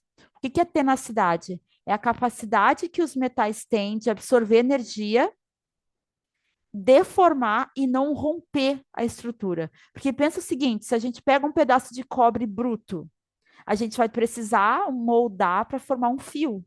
Então, a gente vai, de alguma forma, acrescentar energia ali, ele vai ser deformado, porém, ele não vai romper a estrutura, ele não vai quebrar. Isso está relacionado com tenacidade, tá? A mesma coisa, a maleabilidade. Então, tem gente que fala que tem a tenacidade maleável e a tenacidade dúctil, mas é tudo a mesma coisa. É quando a gente tem um material que absorve energia e não fratura, não rompe, tá? E por que que os metais brilham, principalmente quando são polidos? Devido à presença do mar de elétrons. Vocês lembram quando a gente trabalhou modelos atômicos, em que a gente falou do modelo de Bohr, em que eles viam o espectro de luz? Eles botavam energia nos elementos químicos, os elementos químicos emitiam luz, essa luz batia num prisma e separava nas diferentes cores, diferentes padrões de banda. E onda é energia, né? Mas essa luz que era liberada era a energia que estava sendo liberada pelos elétrons. Vocês lembram que num átomo a gente tem 7 camadas? E se eu tenho um elétron aqui e ele quer pular para uma camada mais externa, ele tem que ganhar energia. Só que quando ele perde energia, ele volta para onde ele estava anteriormente, e essa energia liberada é na forma de luz. Então, por que que os metais brilham, principalmente quando eles são polidos? Porque eles têm elétrons em volta dos átomos de metal, e esses elétrons estão constantemente ganhando e perdendo energia. Então, esse brilho nada mais é do que o pouco de energia que esses elétrons estão liberando. E a gente vê aquele brilhinho, tá? Que é a luz. Tranquilo? Deixa eu ver a hora. Gente, falta 4 minutos. Deixa eu ver aqui. Só vamos ver um exercício mais interessante. Aqui, rapidamente, vamos fazer uns 3, que isso aqui a gente termina a aula aqui. Se eu quero montar uma. Ai, vocês não viram isso, né? Só com a Cris, eu não sei se ela deu. A eletrovalência da prata é mais um. Como que fica a substância formada por prata e enxofre? Como que fica a fórmula? Vai precisar de dois átomos de prata, né? Para estabilizar o enxofre, né? Isso aí. A eletrovalência do enxofre é -2, a da prata é +1. Então, vem o 2 para a prata e o 1 para o enxofre. Então, ficou Ag2S, tá? Ligação entre cálcio e cloro.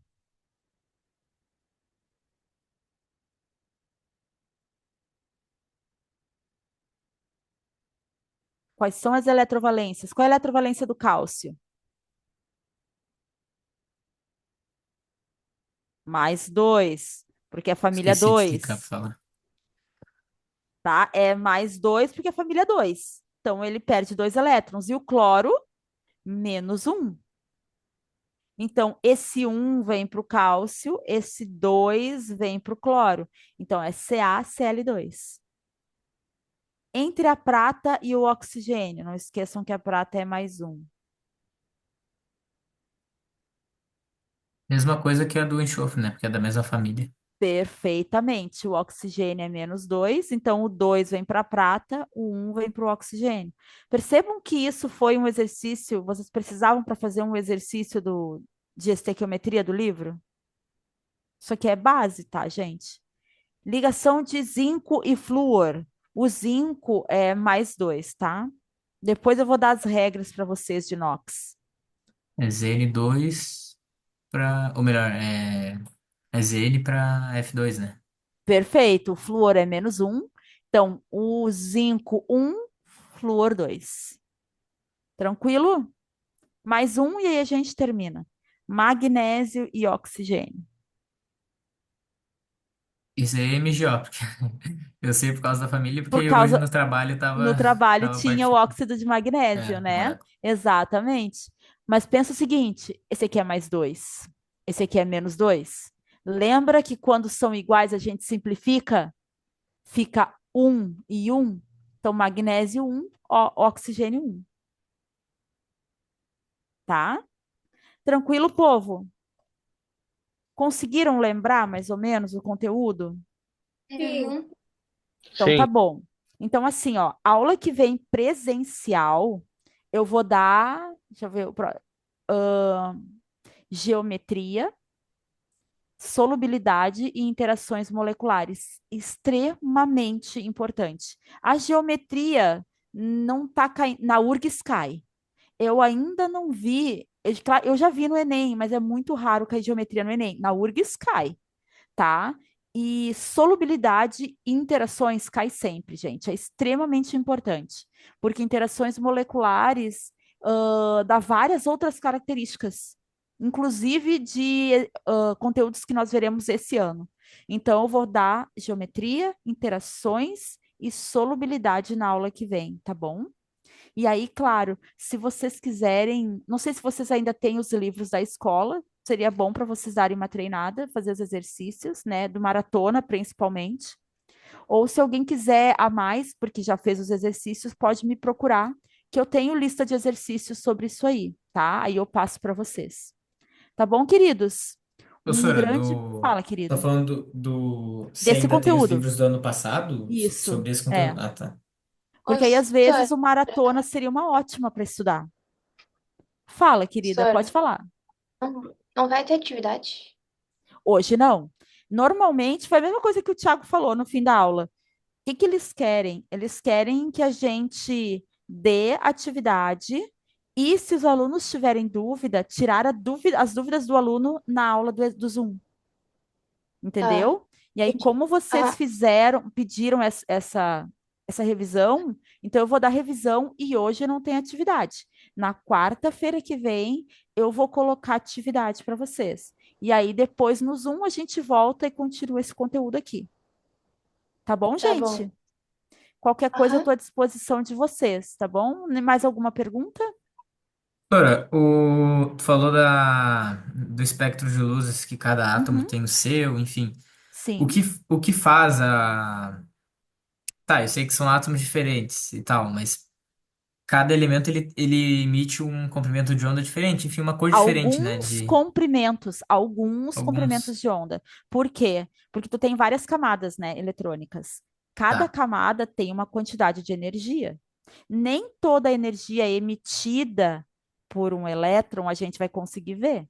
Pensa o seguinte, o que que é onda? O que que é luz? Luz é energia, mas é um espectro de energia. Se a gente olha dentro de todo o espectro eletromagnético, eu acho que isso ano passado para vocês, a gente tem, não sei se vocês lembram disso, o espectro eletromagnético, ondas de rádio, micro-ondas, infravermelho, luz visível, que é o que a gente está falando das cores, ultravioleta, raios-x e raios gama.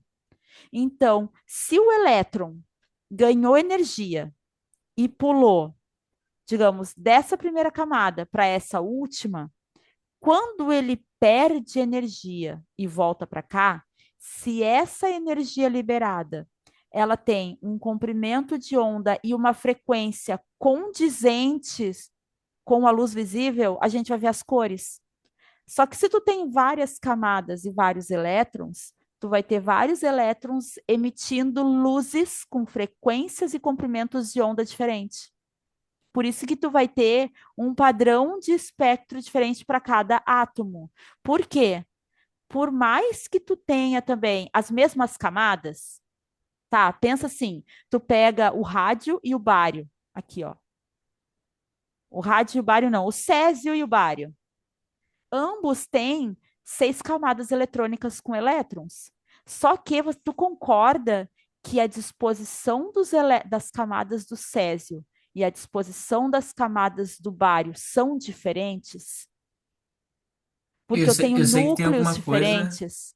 É Isso, porque eu sei assim, que tem alguma coisa a ver com a distância, porque isso um aí deles é mais eletronegativo do que o outro, né? Tem alguma coisa a ver é, com isso? tem a ver com Tá. isso também. Por Tu te causa da lembra quando a distância gente entre o salto, trabalhou né? Que vai ter o também? elétron. É, isso aí, distância do salto, mas isso também está relacionado com o tamanho do núcleo. Tu lembra no ano Tá. passado, quando a gente trabalhou com propriedade? Que aí eu falei o raio era maior ou menor, então a gente tinha camadas mais distantes e camadas mais próximas do núcleo. Então, por Isso. mais que eu tenha o mesmo número de camadas, elas estarão com distâncias diferentes nos diferentes átomos, porque eu tenho diferentes núcleos, diferentes interações. Então, cada átomo vai ter um padrão diferente de banda, Tá. entendeu? É nesse sentido aí. Não sei se eu respondi a tua pergunta. Não, tá certo, entendi. Por causa da distância que ele vai. É diferente, né? Por causa dos diferentes tamanhos das camadas. Das energias das camadas e aí, Isso. consequentemente, das distâncias entre elas. Isso É aí. que se ele tiver que voltar, tipo assim, se a camada. Eu não me lembro como é que era a disposição dos números, tá? Mas se a camada A e a camada B, Aham. elas são muito. Elas são distantes, e tem outro que é menor, ele vai ter que liberar energia de forma constante da distância delas, né? É, vamos pensar assim, ó. Aqui a camada K e a camada L de um átomo A. E aqui um Isso. átomo B, que eu tenho a mesma camada K e a mesma camada L. Mas olha só, qual deles tu acha que tem mais energia nas camadas? A camada K, deixa eu ver, aqui está o núcleo e aqui está o núcleo. Aonde que tu acha que tem mais energia? No A ou no B? Eu acho que no B, porque ele vai ter ido numa camada mais distante, né? Porque ele está mais distante do núcleo. Exatamente. Só consegue ir mais distante do núcleo quem tem mais energia, porque o núcleo está atraindo. Então, ele precisa ter energia para vencer a atração do núcleo e ainda conseguir ir mais longe. Então, aqui vai ter energia a mais sendo liberada, Tá. tá? Mas isso aí é mais física também. Tu vai estudar, tu vai para engenharia, né? Tu vai estudar isso bem a fundo. Isso, isso. Daí, quando ele volta. ele Hum, tem uma certa quantidade específica de energia para liberar, sim, de acordo com uma certa distância, de né? acordo com as camadas que ele está pulando. Isso, Por então, como elas exemplo, são afastadas, né, comparando uns com os outros, um vai liberar outro tipo de onda por causa literalmente dessa distância, né? E da energia exatamente. também. Exato. Tá. Digamos assim, ó, que tu tinha um elétron aqui, ele ganhou energia e pulou para cá. Para ele voltar para cá, ele tem que perder 10, de 20 para 10. Agora, se ele Uhum. ganhou muita energia e veio para cá, e depois ele perde, ele vai perder quanto? 20, 20. Aham. entendeu? Porque cada camadinha tem a sua quantidade de energia, e quanto mais externo, mais energia ainda. E Era ele vai isso? perder, e ele vai perder de forma constante ou ele vai, tipo, ou ele vai diminuindo a perda dele? Tipo, Depende do material, depende do ah, material, tá. sabe por quê? Materiais fosforescentes, por exemplo, aquelas estrelinhas que a gente bota no quarto que Eu tenho, brilham, mano, no quarto. Sim, eles sim. vão perdendo ao longo do tempo. Tem materiais que conseguem reter essa energia e ir soltando lentamente. Tem materiais que é instantaneamente. Tu ganha e perde, ganha e perde. Então depende muito da fonte de energia e do material. Tem materiais que são fosforescentes, outros não são. Eles vão pegar e vão receber a energia. Então tá Entendeu? bom. Depende do material. Beleza. Tranquilo? Então tá bom. Gente, me despeço. Foi um prazer falar com vocês. Nos vemos amanhã ou semana que vem. Professora, Um beijo para vocês, gente. Tchau, tchau, queridos. Até a Tchau, próxima. tchau. Tchau, tchau. tchau.